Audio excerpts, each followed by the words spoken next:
this is going to be such a nice mix for our listeners today because you're coming at it from the perspective of blood sugar, which everyone needs to pay attention to, not just type 1 diabetics. And I'm going to come from it from a relationship with your food perspective, where when you go to a gathering, if you do feel like you just want to be wide open, have fun, try everything, then I love the idea of what Melissa said, front loading your day with food that's really nutrient dense, making you full and satisfied, hydrating, making sure you feel really good. So when you go in, there's no shame and guilt in indulging. If your body can handle it, if you can handle eating it without feeling bad, making sure that you have had what you need for the day.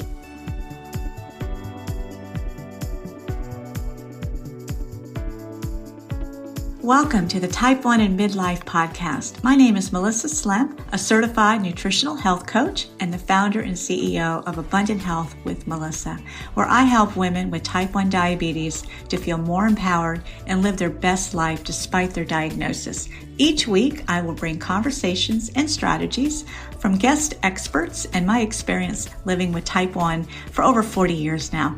So if you're a woman ready to redefine how diabetes can look and feel for you, then the Type 1 and Midlife podcast is the show for you. Well, hello and welcome. In today's special holiday episode, I am joined by my close friend and fellow health coach, Kim Hynes. Today, we dive into tips that we use and that you can use for a more joyful, stress-free time of year without the restrictive diets and rules. Today, we focus on balancing our health and our food choices while still loving and feeling filled with the holiday spirit. We talk about how to navigate the typical stressors and pressure associated with, the holiday meals, balancing our blood sugar, and how we can use mindful food choices while keeping those family traditions and those favorite foods, and how you can create balance in what you eat by letting go of the shame and guilt that does typically happen, especially this time of year. We share our own personal experiences, including our own journeys from holiday guilt to feeling more satisfied now in, later in life. And a discussion on the impact of alcohol and blood sugar and making conscious food decisions around all of this, and how we are putting our meals together and how our body can respond a whole lot happier. And we talk about prioritizing exercise, especially during the holidays, and celebrating those small victories of doing what we can do, and exploring how movement aids in blood sugar balancing, and how it boosts our energy and our mood for staying active and healthy. So the more we do, the more we feel like we can do. And we openly share how we reduce holiday stress and our own expectations by acknowledging the stress and focusing on self-care and gratitude, and how important open communication with family is, and setting boundaries. And we offer you tips that have worked for us, and we hope to help you better handle stressful situations this season. So listen in for some steps and that you can use to help brighten your holidays.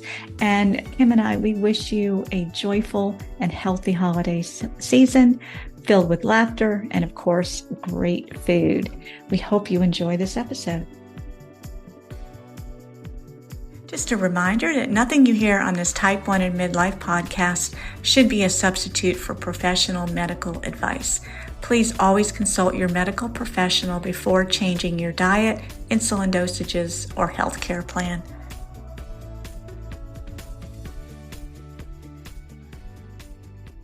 Hi, Melissa. Thanks for joining me today. Well, hello, my friend. Get to come in here and chat with you on some topics that we'd love to share. Yes. So for the listeners, my friend Melissa, who is also the blood sugar boss, and I did an episode back at the beginning of my podcast, episode 2. And every year, since we are friends, we're both health coaches and we powwow together to help our clients. And we really work together to bring each other good strategies, good conversation, good ideas. Every year, the two of us are doing a holiday survival guide for our clients. And what's really funny is whether we're doing a workshop or a blog or whatever, we decided let's just do it together this year and put it on the podcast. Yes, might as well share. We might as well share what we love talking about anyway. And this is stuff that comes up not only with our own homes, our own kitchens, with our own families and all of this, but with our clients. This is topic of conversation for everybody. So it's very relative. Relative, is that the right word? Relative. Relevant. We're all friends here, so it doesn't matter.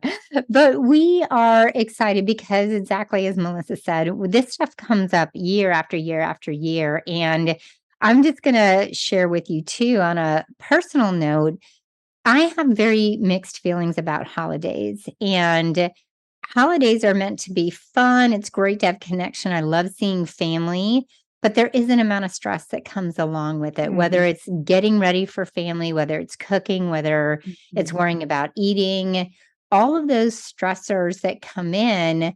We do love the holidays. We love it, especially if you've had kids, but as you have grown kids, maybe seeing them again. But we both recognize that this all has to do with our habits, how we get through the holidays when there are things that are happening.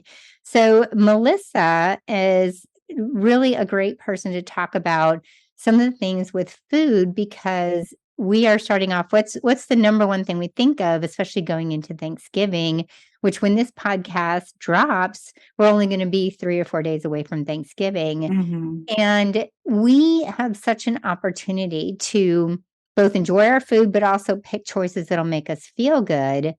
So, Melissa, I'm going to pass it off to you for a minute. What are your thoughts on the holiday meal? What makes it stressful for some people? What makes it, for people not feeling good? Yeah. Maybe you can kind of get into you're in that really great lane of explaining blood sugar too. Yeah, this is again a relevant topic. And I obviously live with type 1 and I coach ladies with type 1, but we all need to be aware of blood sugar. And just to circle back with what you just mentioned, you made such a great point that, and maybe with age comes wisdom. I think we have both found that. And this is not necessarily true for everybody, because I know sometimes we have outside pressures that can unwillingly dictate the way a holiday is going to look and feel for us. But there's a phrase that I use a lot. I have to call myself out on this. It's managing my expectations. So I think I've done a little better job, not only with blood sugar and food, like you were just mentioning, but just kind of redefining what holidays mean, and to really, to put a purpose around that. Like you said, it's family, it's creating memories. We do focus so much on the food, though. It's just everything is centered around the food and the drinks and the parties. And those expectations cause the stress as well, I think, because we're just trying to do so much. It's such a big mess sometimes, I think. So I think with myself with diabetes, and I've learned it over the years to have a plan. And it is all about, and I do the best I can too. I am by no means perfect. But going into parties, I tend to have even a party or social event strategy. And it's really about having that plan and knowing ahead of time where I'm going, what food I can expect will be served. And this is a funny thing too. And I talk to my clients about this, but I never go to a party hungry or a social event hungry. Yes. Right. So it's like, okay, well, we got a 6:00 get together tonight at a friend's house. Well, I always front load my day with a lot of really good food. So vitamin packed vegetables. Kim and I both love vegetables. So filling that plate up. So again, I'm always preparing. So if and when I do have something, that is indulgent, which is fine, at least I know on the front end that I gave my body what it needs, vitamin, mineral wise, and just to keep myself in balance. And of course, my blood sugar is it sure does help with all that as well. So it's just all about just having a plan. I love that. And this is going to be such a nice mix for our listeners today because you're coming at it from the perspective of blood sugar, which everyone needs to pay attention to, not just type 1 diabetics. Right. And I'm going to come from it from a relationship with your food perspective, where when you go to a gathering, if you do feel like you just want to be wide open, have fun, try everything, then I love the idea of what Melissa said, front loading your day with food that's really nutrient dense, making you full and satisfied, hydrating, making sure you feel really good. So when you go in, there's no shame and guilt in indulging. If your body can handle it, if you can handle eating it without feeling bad, making sure that you have had what you need for the day. And I agree with going into these gatherings with your tummy full and not being super hungry so that you can try things, but you'll be trying things not out of hunger and not overeating because of that, because it is about having fun. It's the holiday season. People are making some fun things that they do only make once a year. That's right. Yeah. But on that note, something that I mentioned to Melissa when we were talking about this, we do have scarcity thoughts around holidays, and we have to remember that you really could make any of this food any time of the year. We don't have to eat it all right now just because it's in front of us and because it's at a particular dinner or party. We can do this anytime. What makes it special is not just the food, it's the people that you're spending time with. Yeah. It's celebrating the holiday, Christmas. If you celebrate Jesus, then that's what we're celebrating. The food is great. We love it. That's fun.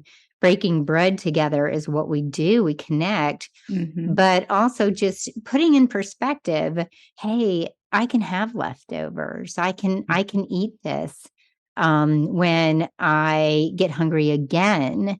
This food isn't going away. So what I'd love for you to touch upon too, Melissa, is, just that balanced plate. We've talked about this before in episode 2 when we were together.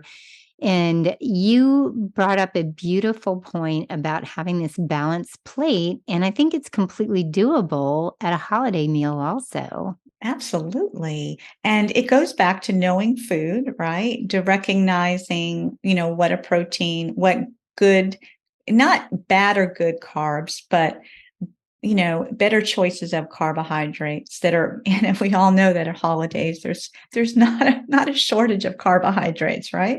Everything tends to be very starchy. And, you think about all the potatoes and the soups and the breads and all of that, and not to mention the desserts. We haven't even talked about desserts. That might be another whole podcast.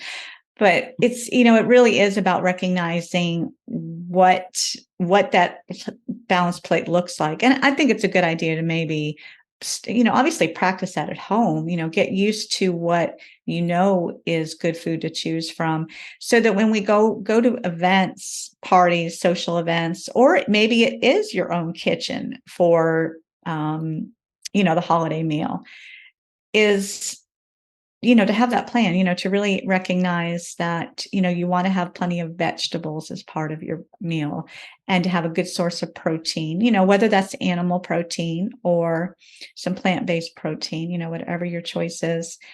And and to sprinkle in some healthy fats just to keep it balanced. And, another thing that we do when we are living with diabetes and blood sugar is something we have to be very conscientious about.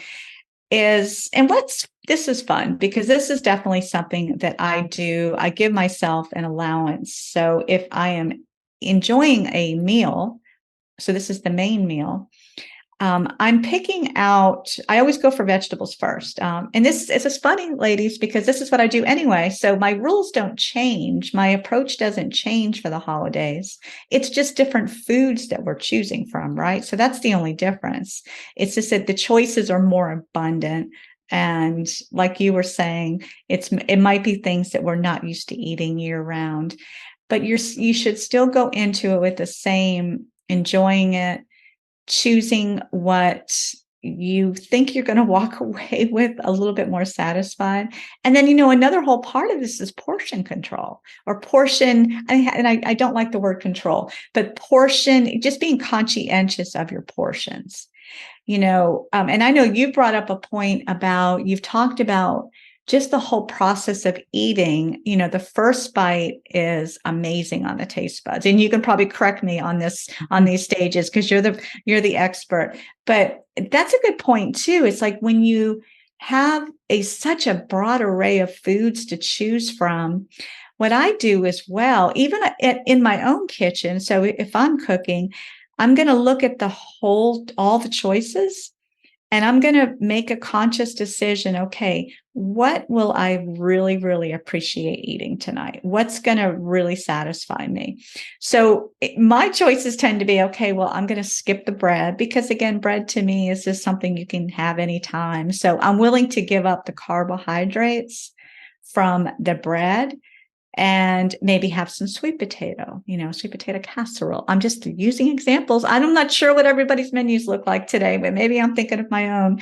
But those are just examples because those are special, and it's something that you can work into your plate without guilt. There's still amazing ways to make these foods and to enjoy these foods without feeling like it's going to, end up badly or, and how you're going to feel. It is all about how you're going to feel physically. Yes. And I think a lot of times when we were younger, we just let that go, and we never really thought about the consequences of how we were going to feel. And I love how you talk about letting go of that shame and guilt and making room to have that food, because as an emotional eater and as someone who has shamed myself, guilted myself afterwards, it's a horrible feeling to walk into a holiday meal thinking, I'm not going to eat this today, and I'm on a diet, and I can't have. And that negative talk in our mind actually makes it 1,000 times harder instead of giving ourselves the permission to try everything. Yeah. And when we use that 3-bite rule, like you said, the first bite is powerful. It's so good. The second bite is pretty good. And the third bite's good.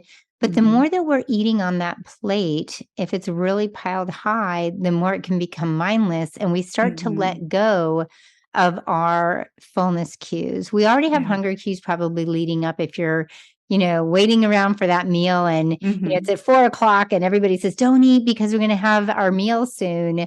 So the hunger cues have probably already kicked in. But when you eat a plate of food at the holiday meal, one of my favorite tools that I use is after the first plate, I sit, and even sometimes before I finish, I put my hand on my belly and I say, I am satisfied. And that satisfaction is way more than just fullness and satisfaction. That's satisfaction of the entire experience of being involved in this meal with people and hearing the chatter of people. And, we know sometimes it's stressful. You get a lot of family members together, you get a bunch of friends that do a Friendsgiving together. It can also be stressful. And we'll talk about that more mental health and boundaries and emotion side of it. But during the actual meal, enjoying that food, but also just savoring every bite. This is not the day to be worried about everything that has to do with your macros and your calories and whatnot. But Melissa, I'm going to go back to your point though of how we feel. And that's why I appreciate you talking about blood sugar, because we know that changes everything. Yes. Speaking of blood sugar, let's also bring in alcohol, because we know that during the holidays, the drinks are flowing for some people, or maybe people are drinking their beer while they're watching the Thanksgiving game or Right. just Mm-hmm. whatever it is. People are Mm-hmm. home for the holidays. What is going on with blood sugar with the alcohol? That's a really good question. And it depends on the alcohol, just like it depends on the food, right? So it's having that awareness as to what you may or may not drink. And something we mentioned too about front loading our day. And this goes for no matter whether you're going to indulge in alcohol or not, or enjoy a glass of wine or whatever that looks like. Hydration, hydration, hydration. And again, this is just a rule that we all need to have. And I think this is a good, important topic to bring up throughout the holidays, because this this whole string of different parties and food and all of that just keeps going on and on. And hydration is just so important. So I believe it does start there. That is always, again, my my go-to is to keep the water flowing, and just to make sure that my body's supplemented with that.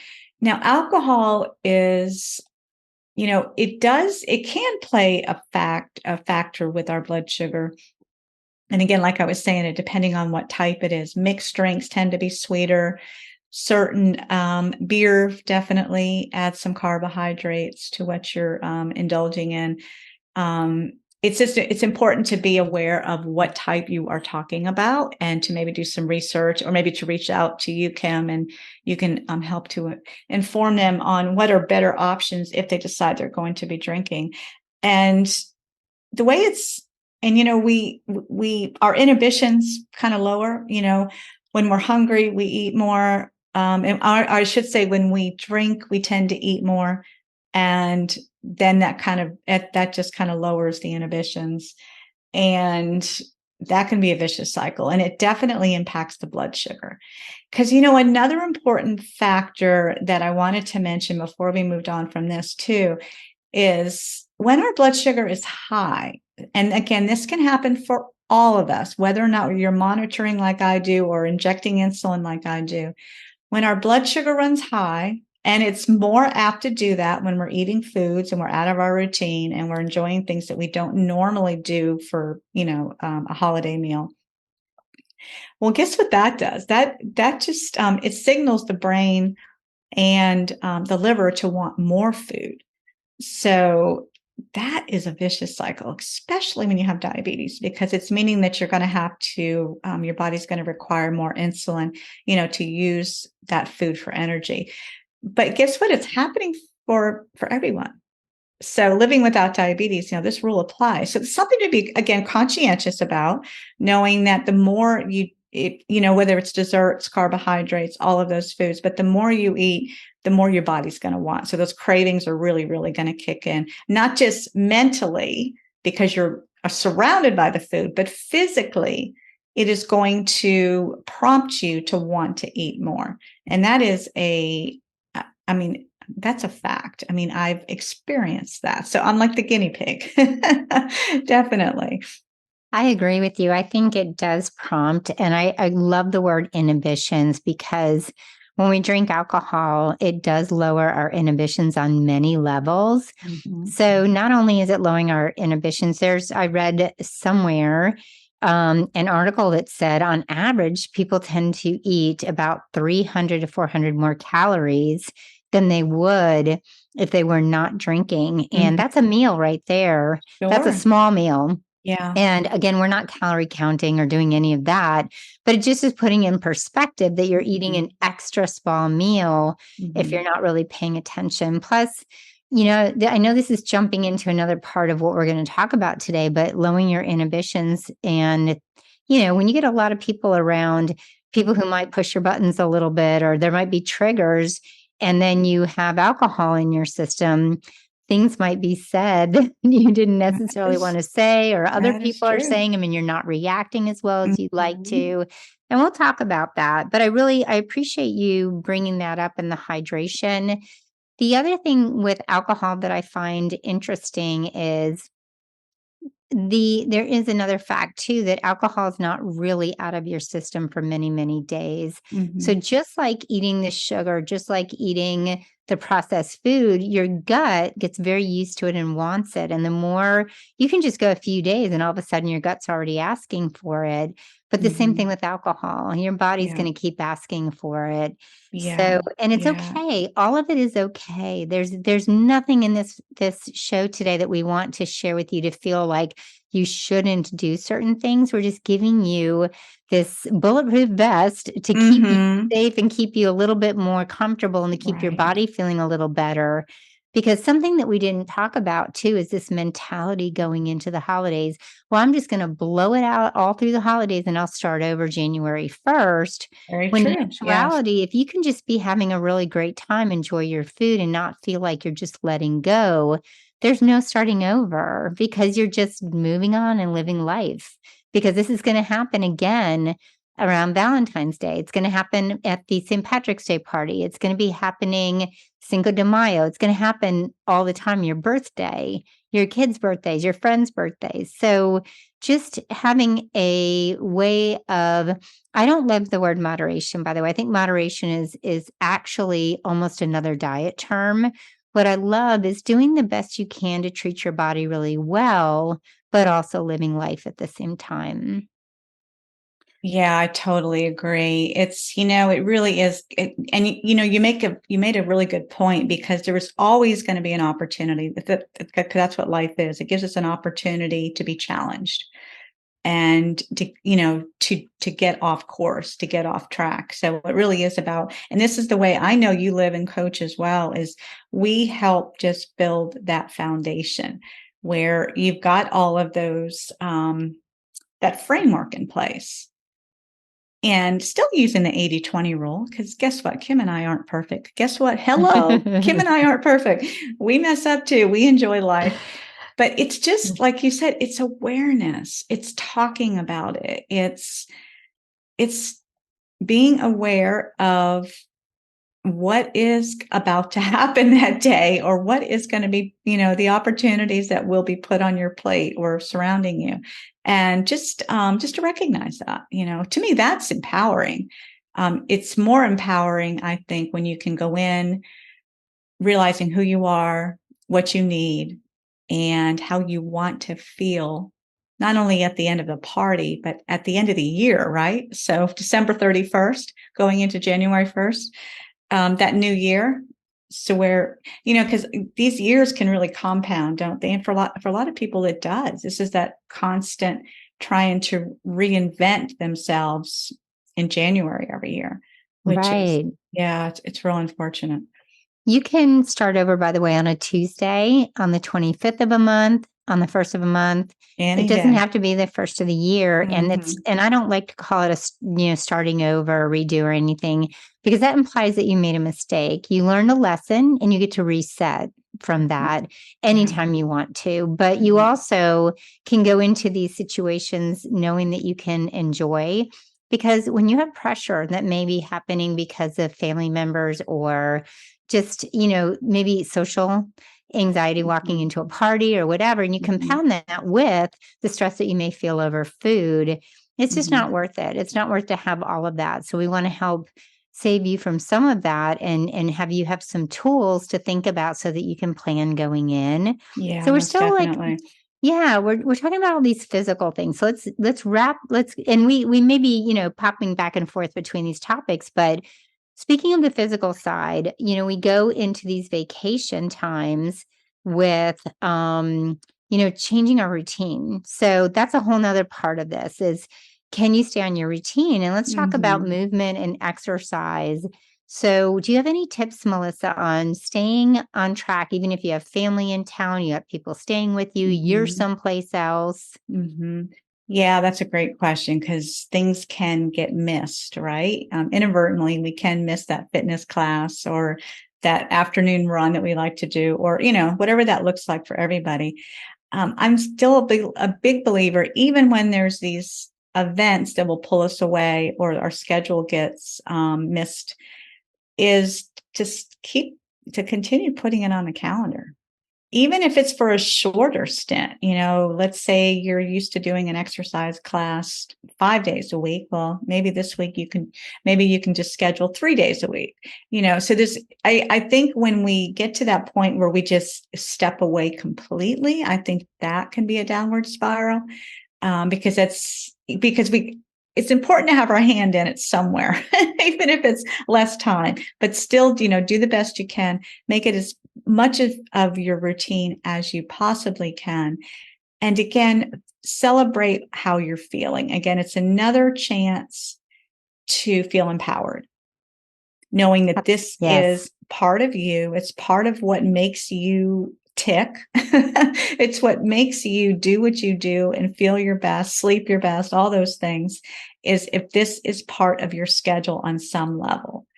And, or maybe even just to get creative with that. I can think of two, this is a little random, but I was thinking some parties can actually have some dancing involved. I know I've been to a few where there's music playing, so you can have fun with this. There's ways to stay active even when you're out, socially.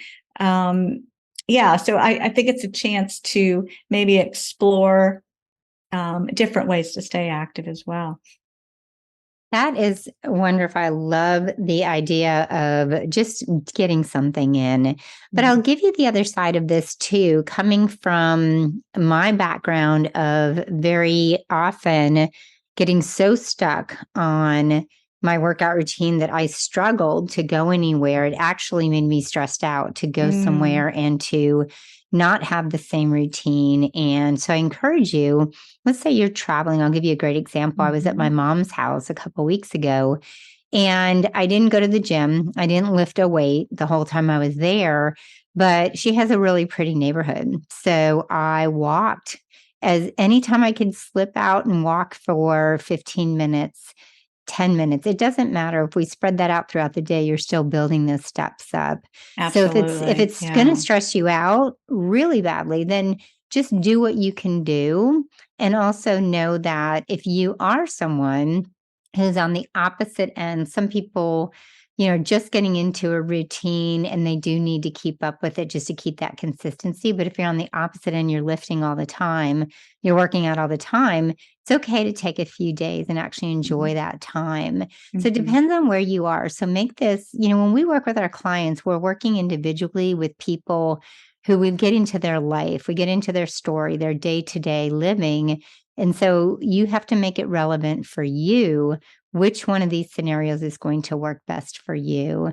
So I love that. I think doing anything active, getting outside. We live in Florida, so what's really interesting is our weather is always good on the holidays. We don't always love that because it would really nice to be it would be nice to have a cold Thanksgiving or, a Christmas.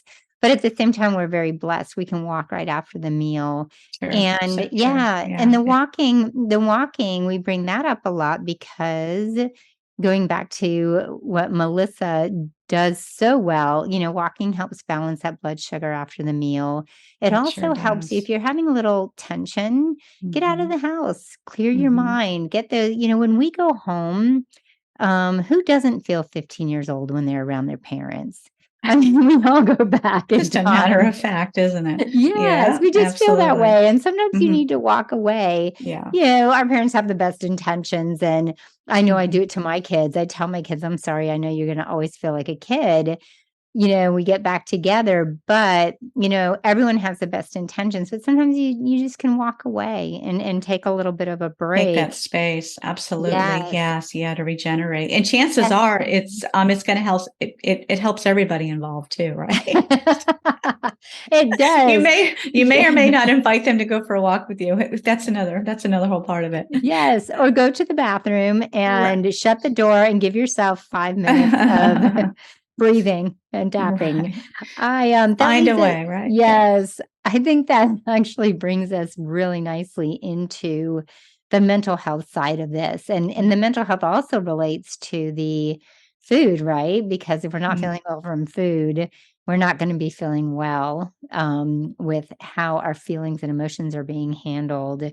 So I'm curious, Melissa, what kinds of things do you share with your clients if they are struggling with, you know, some kind of anxiety, either going to parties, being around family, how do you help them deal with that during the holidays? Yeah, and I think it just kind of goes right back to expectations.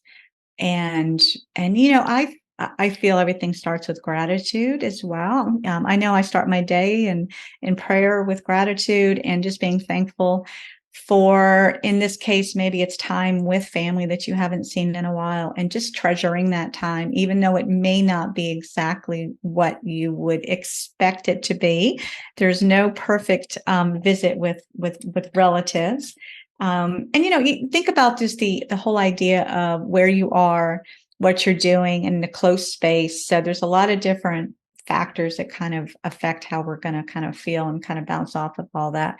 But I really think it is just getting in your mind about what you want that time to feel and be like, and maybe even talking to this family member or friend or whoever it is, about that expectation. I think that's a great conversation as well to have, just to kind of open up that space. But I think I always try to emphasize that they need to take care of themselves first. And sometimes that sounds a little selfish, but it all starts with how we are caring for ourselves, physically, mentally, emotionally, and obviously with food and what we're feeding ourselves, because that's going to affect how we're feeling on all those levels as well. But it goes back to the basics, the other 4 or 5 days of the week. So, what they're doing during the week, we all are obviously still working and, productive, all those, for those 6 weeks during the holiday from Thanksgiving through the New Year's.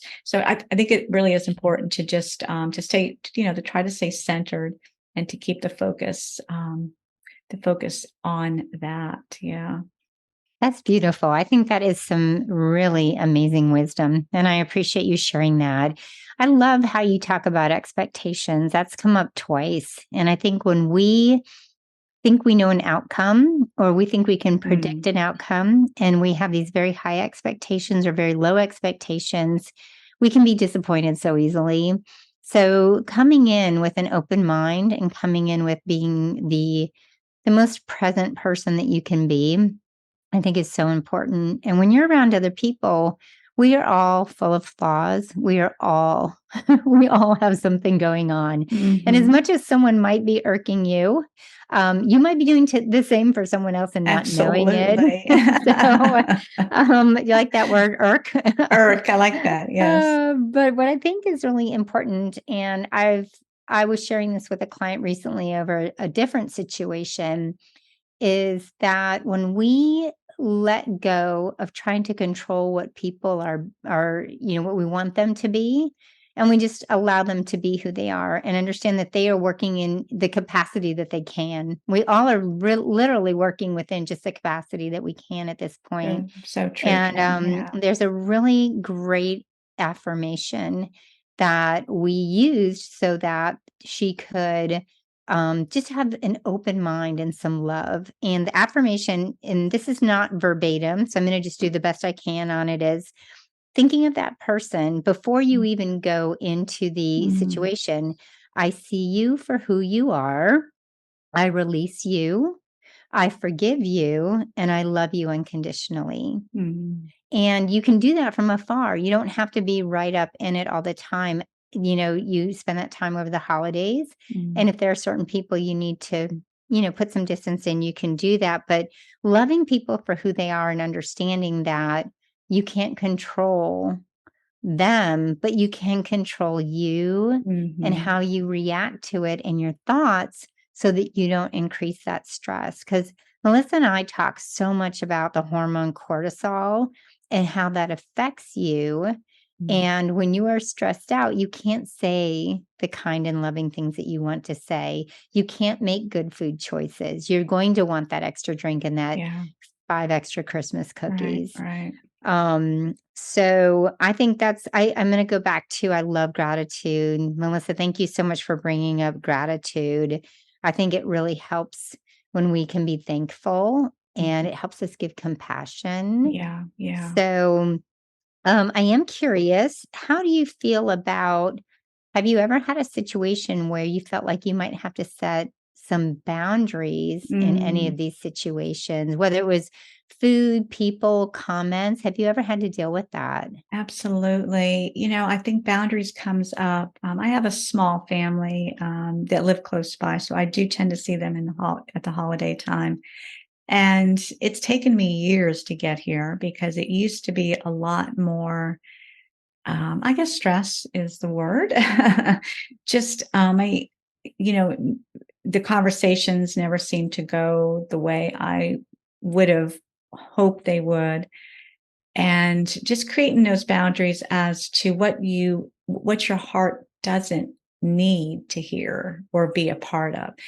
And what's nice about gatherings is that it's in most cases, it's easy to step away. It's easy to just go outside, like you were mentioning before, or go somewhere else nearby, maybe speak to somebody else. But there is a way that you can shift and walk away and just separate yourself from whatever you feel, that your heart is just not going to be served in any way. And, it's like what you were saying too is situations like that can escalate. So, and when we're not feeling well, and we're already kind of in that fight or flight situation, which is what cortisol does to us.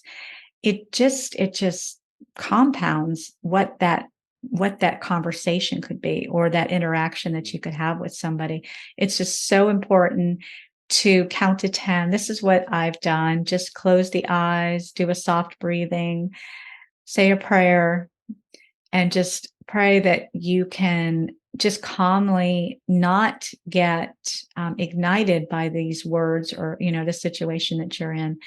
And yeah, just find a way to shift, just to shift the focus, shift the words. And then if that doesn't seem to help, you can just kind of step away. So yeah, those are things that I have memories of doing this, and it does work.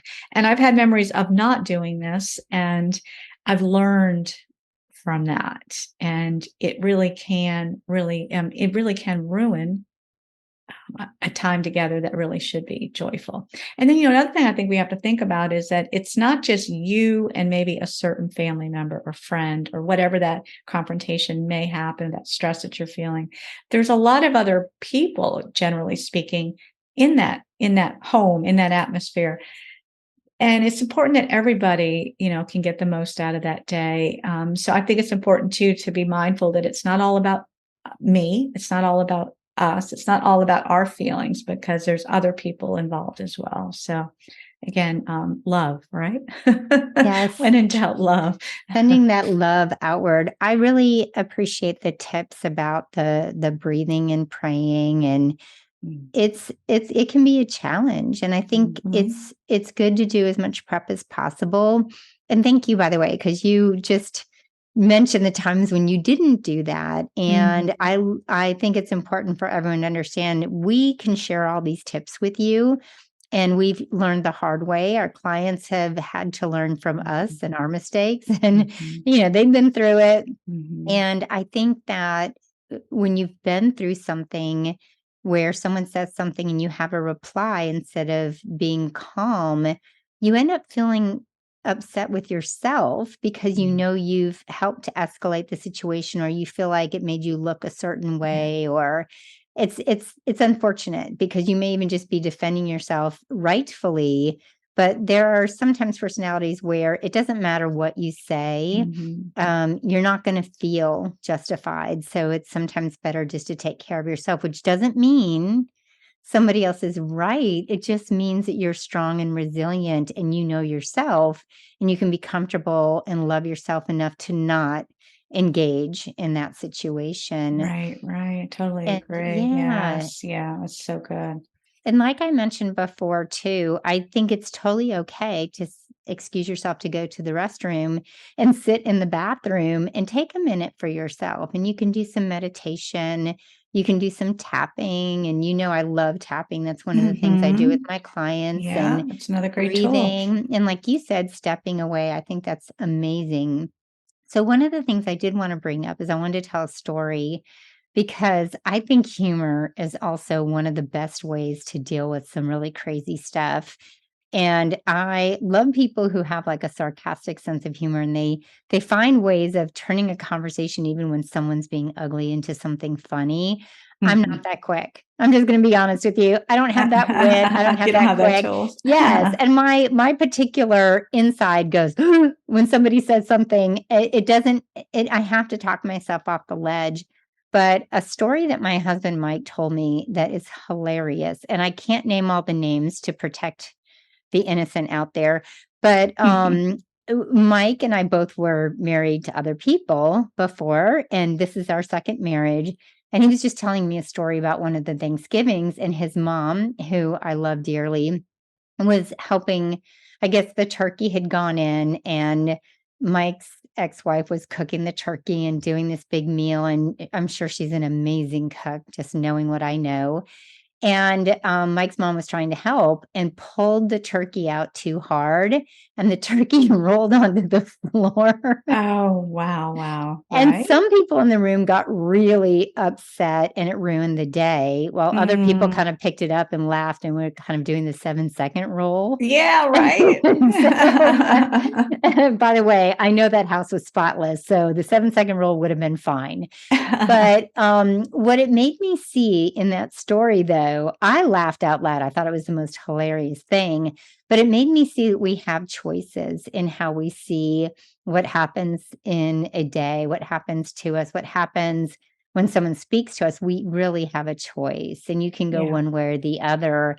But if you've not taken care of your body, you've not taken care of yourself with self-care, and you're feeling extra stressed and your blood sugar's high, then it's gonna make it a lot harder for you to yeah, take care of yeah, yourself. What do you think, yeah. Melissa? Absolutely. That's a formula for disaster, right? Not a formula for success, but just what you mentioned.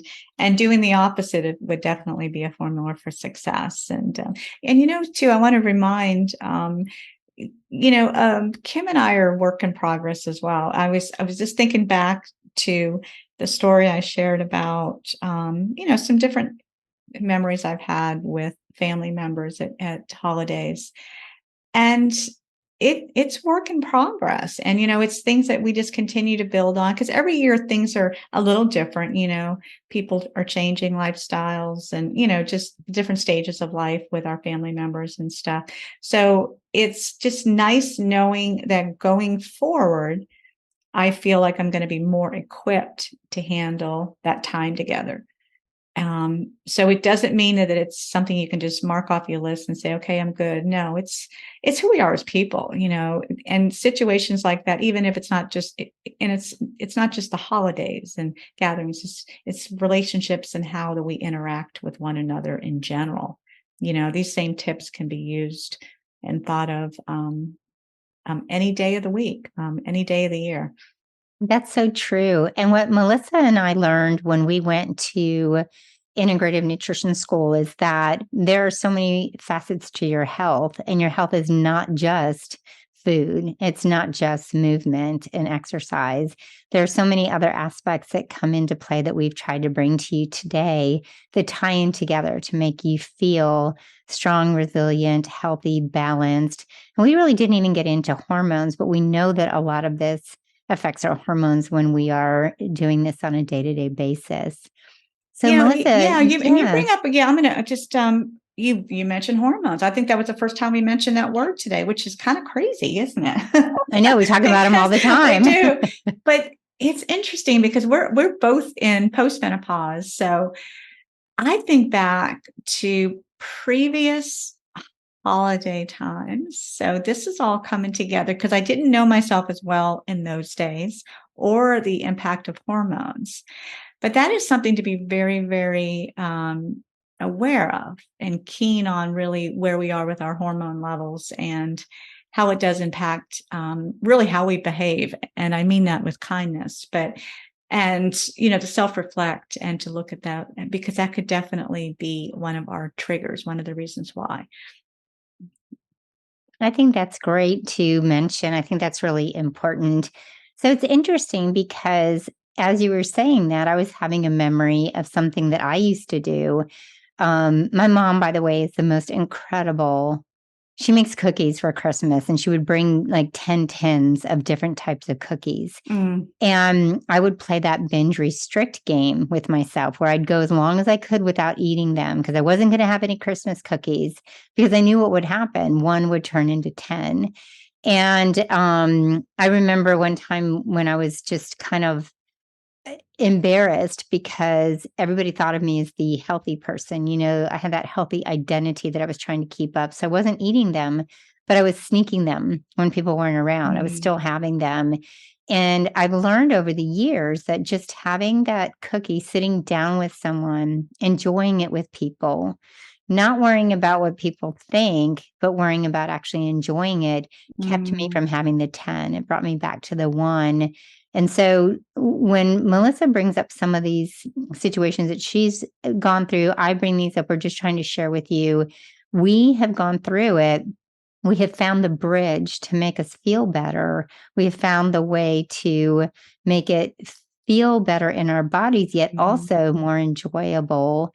Yeah, And to live, just still live in the holiday spirit and not be feeling like we have to be super restrictive. So yeah, this is great point. just for you Hmm. to find out ways that will work for you this year to bridge that gap between maybe going a little too crazy and feeling bad to feeling really good and walking out of the holidays as if it was just another week Hmm. and just walking right back into your routine.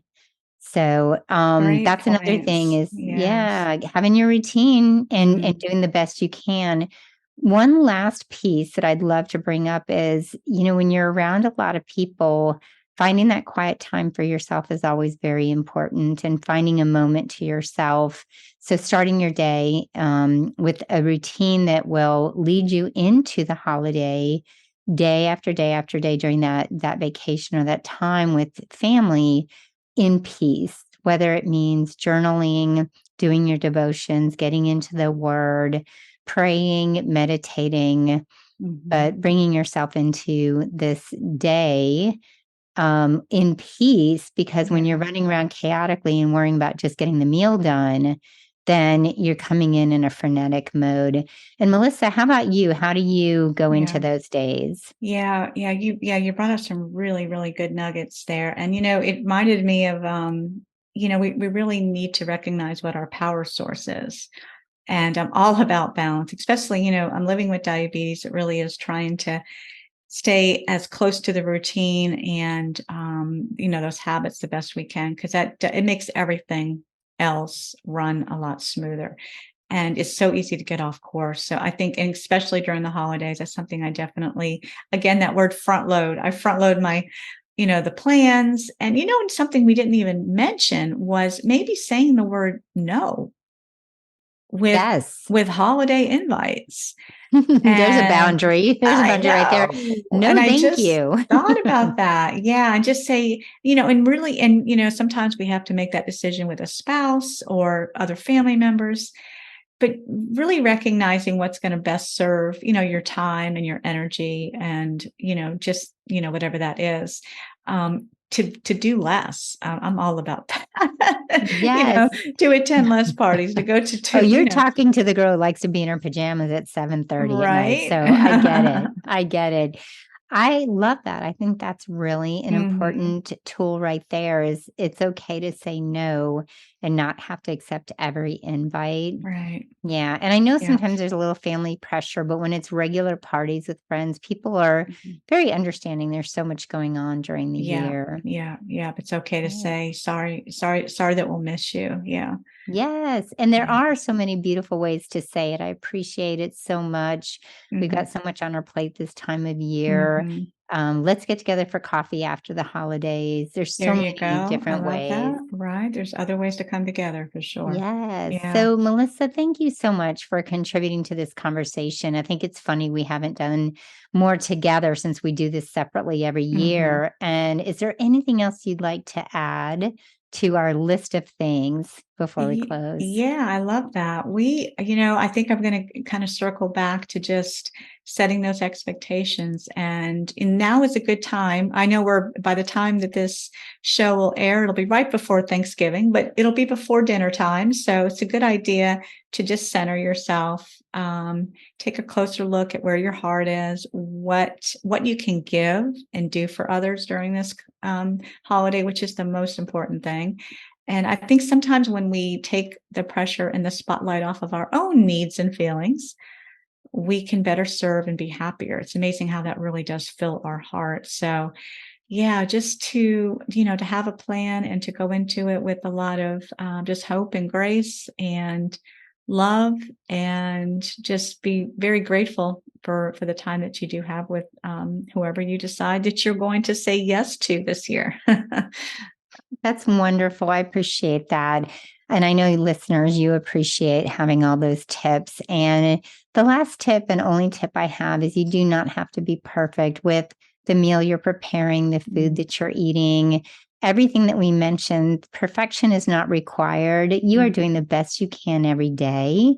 And when you just think about taking care of others, but also taking care of yourself so that you can give love to others and be able to weather the storms of the holidays, and also be able to really enjoy it, take it in, and be grateful. Right. That's good. So, Melissa, where can everyone find you? Yes. Well, my website is abundanthealthwithmelissa.com, and I'm on Instagram at Blood Sugar Boss, so you can find me there. And I do have a podcast. So if you happen to be midlife living with type 1 diabetes, so my podcast is Type 1 in Midlife. And yeah, I'm excited of all of the areas that people can find me and stay connected with me. So yeah, thanks for this opportunity to come in and to chat. I love it. We'll be doing it a lot more. And as you know, I've already had Melissa on the podcast, and I will be on her podcast. We have a great topic coming up too. We do. Yes. Can't wait. So remember to nourish your entire life, especially through the holidays, and give yourself grace.